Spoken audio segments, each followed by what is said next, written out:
Assalamualaikum warahmatullahi wabarakatuh. Selamat siang. Perkenalkan, nama saya Muhammad Ali Pasari dari Manajemen 24B dengan NIM 24601047. Saya ingin mempresentasikan digitalisasi UMKM. UMKM adalah tulang punggung ekonomi Indonesia. Tantangan di era baru menuntut adaptasi teknologi agar tetap relevan dan kompetitif. Indonesia memiliki lebih dari 60 juta unit UMKM, namun kontribusinya terhadap ekspor masih perlu ditingkatkan. Masalah utama bukan pada kualitas produk, melainkan pada aksesibilitas, visibilitas.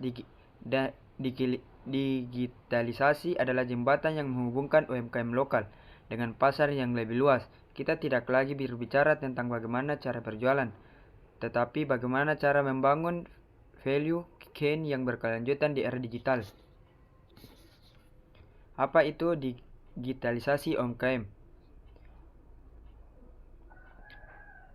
Transformasi proses digitalisasi bukan sekedar menjual produk secara online. Ini adalah integrasi teknologi ke dalam seluruh aspek bisnis, mulai dari operasional hingga sistem pembayaran, meningkatkan efisiensi, produktivitas, serta memperluas jangkauan pasar hingga tingkat nasional bahkan internasional melalui ekosistem digital. Banyak yang terjebak pada definisi dangkal bahwa digitalisasi adalah jualan di marketplace. Itu salah. Digitalisasi adalah proses integrasi teknologi digital di seluruh bisnis. Ini mencakup digitalisasi operasional menggunakan aplikasi kasir digital untuk manajemen stok. 2. Digitalisasi keuangan, pemisahan keuangan pribadi dan bisnis melalui perbankan digital. 3. Digitalisasi pemasaran, penggunaan analitik data untuk memahami perilakuan konsumen. Jika digitalisasi adalah perubahan mindset dari manajemen tradisional yang bersifat intuisi menuju manajemen berbasis data atau data-driven management. Peran vital teknologi. Peran vital teknologi menjadi 3: market reach, efisiensi, payment. Menghapus batasan geografis, produk dapat diakses 24-7 dari mana saja. Efisiensi, otomatis pencatatan stok dan laporan keuangan digital. 3. Transaksi aman dan cepat dengan QRIS dan dompet digital. Demokrasi pasar teknologi menghilangkan hambatan masuk atau barrier to entry.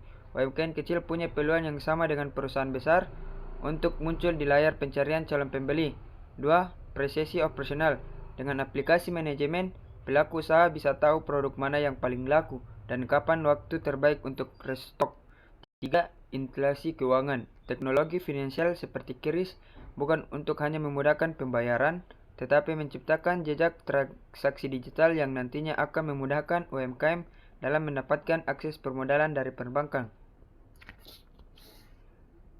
Slide kelima, analisis tren. Grafik ini menunjukkan akselerasi yang luar biasa. Mengapa target 30 juta UMKM digital yang penting?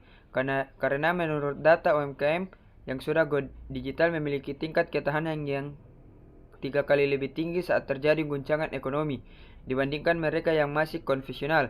Kita sedang melihat pergeseran perilaku konsumen Indonesia saat ini adalah digital natives yang menuntut kecepatan, kemudahan, dan keamanan transaksi. Slide ke-6, ekosistem marketplace. Mengapa harus marketplace? Pertama, karena traffic. Marketplace seperti Shopee atau Tokopedia sudah memiliki jutaan pengunjung tetap. UMKM cukup menumpang di traffic tersebut. Kedua, adanya ekosistem pendukung, sistem logistik yang terintegrasi, kurir otomatis menjemput barang, dan sistem pembayaran escrow, uang aman di pihak ketiga sampai barang diterima. Ini adalah infrastruktur kepercayaan yang mahal harganya. Instagram atau TikTok. Pada media sosial, kunci sukses di media sosial adalah memahami fungsi platform. Instagram adalah ruang bagi brand narratifi. Gunakan ini untuk menceritakan filosofi, produk, estetika, dan membangun loyalitas pelanggan melalui visual.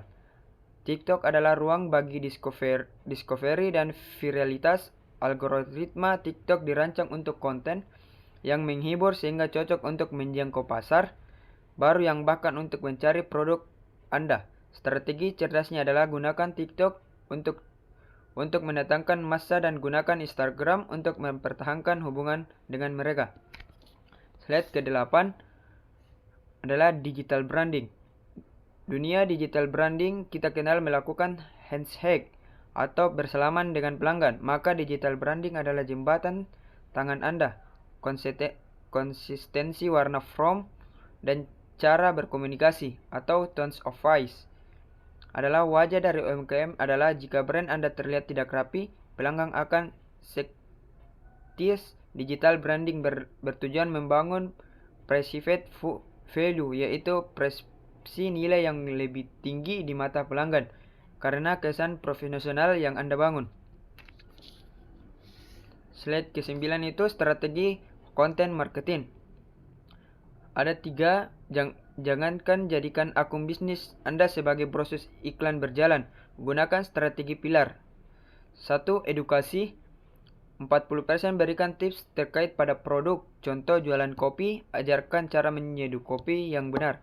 2. Hiburan atau 40% konten ringan, behind the scan atau cerita lucu di toko ini membangun kedekatan emosional. 3. Promosi. 20% baru sisanya digunakan untuk jualan langsung jika terlalu sering promosi dan pelanggan akan merasa terganggu dan melakukan unfollow. Slide 10 yaitu tantangan utama yang dihadapi. Tantangan terbesar kita bagi teknologi, tapi literasi digital. Banyak UMKM menganggap biaya investasi digital seperti membayar admin atau iklan sebagai pengeluaran sisa-sisa, padahal itu adalah aset. Hambatan ini persaingan harga. Di marketplace, semua harga bisa membandingkan harga dalam 1 detik. Maka UMKM harus memiliki unique selling proposition atau USP agar tidak terjebak dalam perang harga yang hanya menguntungkan pembeli bukan penjual. Slide ke-11 itu adalah sektor UMKM dominan 2025. Jika kita melihat data sektor kuliner dan perdagangan, kita melihat bahwa disinilah persaingan paling sengit terjadi. Kuncinya adalah customer retention. Mendapatkan pembelian baru itu mahal, tetapi mempertahankan pembeli lama itu jauh lebih efisien. UMKM digital yang sukses adalah mereka yang mampu mengubah pembeli sekali menjadi pelanggan setia melalui layanan digital yang personal.